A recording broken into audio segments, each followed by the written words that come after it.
Hello and welcome back to the final third. Today's discussion is Spurs. So, boys, let's start with Mourinho. What do we make of him? Is he the right man? No, to put it that way, Steph. I don't think he is. Why is that? I think he's gone very negative, Defensive. I don't think he suits the style of players that they've got there. I just think all round, I think he's not what they need. I think the problem with me for Mourinho now is that he's a short-term manager. He probably knows that he's not going to be there in 2-3 years' time. Short-term success. He's a short-term success, but he'd probably be leaving, I reckon, in about 3 years' time anyway, 2 years' time. He hasn't got a long-term plan there, has he, at all? No, it's quite short-term. Do you think they've just bought him in just to try and win like an FA Cup or just a Carabao Cup? Just to get something. Break that. Just to break that curse of winning a trophy. Possibly, it's kind of a bit of an odd one, isn't it? Really, because Mourinho, Spurs have always been quite tight with their money, and then they seem to have spent a lot of money getting him in on the wages that he's on. How much is he on? Do you know? There's no actual figure out there, but I think he's one of the good whack, he's one of the top ones in the Premier League and in the world, I think. It's really so he's gone from Man United to them, big wages. He seems very defensive. He likes to park the bus, doesn't he? Yeah. That seems to be quite his tactic. One of the things we've already spoken about when we did the previews episode a couple of weeks ago was that they've got. He likes to play park the bus defensive football, but we were arguing that I don't think he's maybe got enough quality in his defence. Okay. If we're looking at just some of the main defenders they've got, we've got Gelson Sanchez. Is he? He had a bit of an up and down season. Is he a top class centre back? He's got the potential to be one. He played very well for Ajax before he moved. Big money move. He's not that old, to is Spurs. he? How old is Gelson Sanchez? He's only 24. Still got time. Still got plenty of time. It's a big season potentially for somebody like him. Now that Alderweireld has gone. Is Alderweireld? No, Vertonghen's gone. Alderweireld is the one who stayed. That's it. Yeah. Belgian. He's got experience around him in that sense. He's got Lloris at the back, a very experienced goalkeeper. So is Alderweireld and Sanchez the main centre backs there now? It seems like it, yeah. Obviously, with a few new additions, obviously you're looking at the new signings of Højbjerg coming in from Southampton. That seems like it's going to push Eric Dyer into more of a defending role rather than into hasn't midfield. He come out recently, Dyer, and said that he wants to be now a centre back? He wants to be a Really? centre back. Yeah, Interesting. he came out recently and said that. Has he played many games there? He started off his career as a centre back, and then when he moved to Spurs, they kind of converted into a defensive mid, and it didn't really work. And they've got quite a few other players that could play there. They've got Foyth, who can play sometimes there, sometimes on the right. A lot of rumours and things linking him away from the club for years, though, isn't there? Yeah, he seems to be one that's been in and out of the team. He's only 22.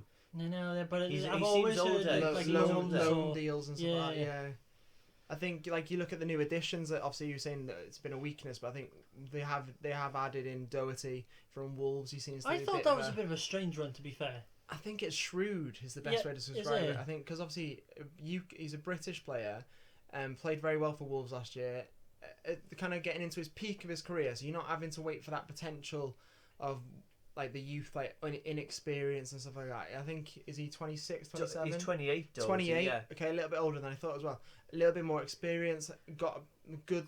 He's got a good engine by the looks of it because they played. He had a very good season, and he's a player that likes getting forward a bit more. Does score a few goals. So does that mean though that they're going to maybe be a bit more they're going to struggle defensively this year? He's going to prefer to go forward a bit. Whoever their first choice left back is going to be. There's going to be there's a lot of potential there, isn't there? Obviously, with the potential signing of Reguilon, and then you've got Ryan Sessegnon as well, who was signed a few years back, but hasn't really settled in. Really, Mourinho doesn't really seem to be a fan of him. And they've still got Ben Davies. Of course, they have got Ben Davies as well. And he's a player who also can play centre back, can't he? He's provided can cover play there. A bit more of a left-sided centre back. What kind of formation is Mourinho doing these days? Is it like literally 5 at the back? In the past, I think like last season it looked like it was 4-5-1 with Harry Kane up front and stuff like that, and two wingers with Son, and usually the Brazilian lad. Oh, I can't remember his name. What, the midfield? Midfielder. Don't know. They can be playing. I And think then you got Bergwijn. I think they're more likely to be playing a 4 at the back. Yeah. I would say typically. I can't imagine Mourinho's going to come out with being that much adventurous of a formation. Well, let's talk about more of the signs then. I mean, they bought Joe Hart in. Yeah. Which is a really strange one. See, you say strange. Yeah. I see it completely different. I think with Lloris last year, he had the elbow with the elbow injury. They had to bring in Vorm on a free transfer to cover. I think being English in the Premier League covers the quota. Just covers the quota. Yeah. You look at all the big teams. He's not great though, is he? He's not great. He's not. I mean, and did you see the friendly? I did against Watford. Yeah, bit of a poor effort. Yeah. But I think it's just covering their bases. They know Lloris is going to be first choice. Joe Hart's just there as. Joe Hart's going to be happy to sit on the bench. Talking about the front line of Spurs, I know how much of a fan you are of Son. Oh, massive. I think he's highly underrated. He is, am I right in saying he is definitely one of your favourite Spurs players? Oh, no, without a doubt, he is my favourite Is he Spurs one player. of your favourite players away from Liverpool? Yeah, I think so, yeah. One of? Definitely. If I had to sign a player from another team, it probably would be him. Right, okay. I just think he's outstanding up front. His work rate is and he would suit our style of play. Second to none. A very good player, presses really well from the front. Got a good shot on him. Yeah. Plays well. We touched upon Bergwijn. Steffi, I hear you're a massive fan of Bergwijn. I've always liked him. He's only 22. Again, he's still got so much potential. He signed from PSV in January for 27 mil. I think he's got a lot of potential. He scored a dangerous goal against United. That goal when they restarted, when Maguire made the mistake. Yeah. And for me, he signed in January, and I'd like to see him have a proper run in the Spurs side. It's going to be his first full season at Spurs, so he'll be given him a chance. Bit of Europe, bit of the Premier League. It's going to be good. Yeah, he was a player that I was expected to make a step up. Football Index, I had him in Football Index before the signing, so I made a little bit on that. Obviously, you look at other players. We've got Erik Lamela, who was brought in 7 years ago for Gareth Bale, and interestingly, now that's twisted right back in. I can't wait. I see Spurs. The big talking point is Gareth Bale coming back to Spurs.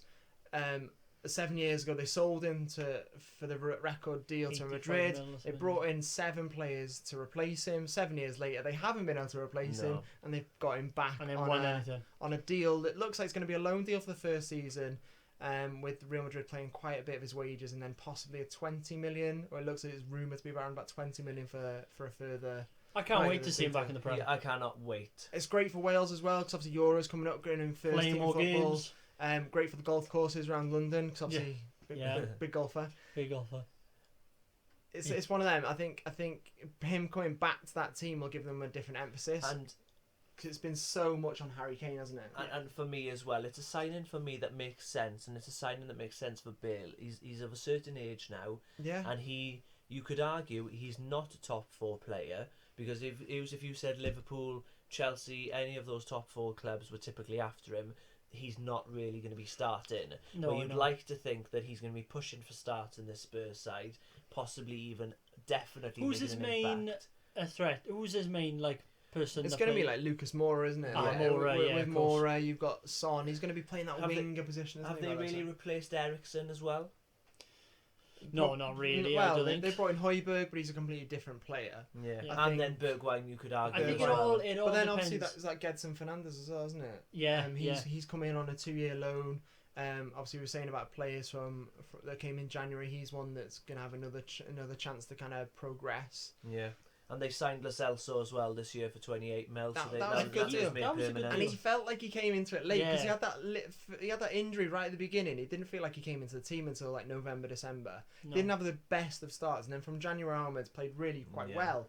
And then obviously we had the pandemic, which was a bit curtailed it. And it's the same. They've spent a lot over the last couple of years. We were just saying earlier that they don't have a reputation of spending that much money. If you look at, they spent 54 mil on Ndombele, who really struggled to make a bit of an impact at the start of the season. And by the sounds of it, I don't think Mourinho is a massive fan of him. We didn't like him last year, I think, with his work rate, but I think obviously in the first Europa League match that they played, where they just scraped through 2-1, Mourinho came out and said, his work rate was a lot better than it was last season, and he wanted to see that happening more regularly. So hopefully that is a a sign of things to come from Ndombele. He only made a handful of appearances really since the start of lockdown, so it's not a good sign for him. So if we're talking, what do Spurs need to do to win the league? Oh, not win the league, but win like a trophy. What they've been a long time now without a trophy. I think. Can you see it happening?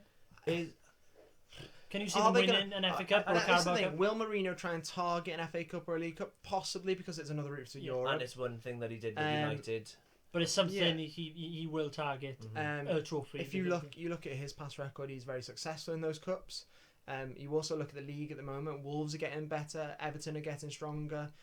Arsenal are getting stronger. So there's going to be more competition for those European spots. Well, we put our predictions. Our predictions. So we'll put that in the description if you want to go and have a look at that. Check it out.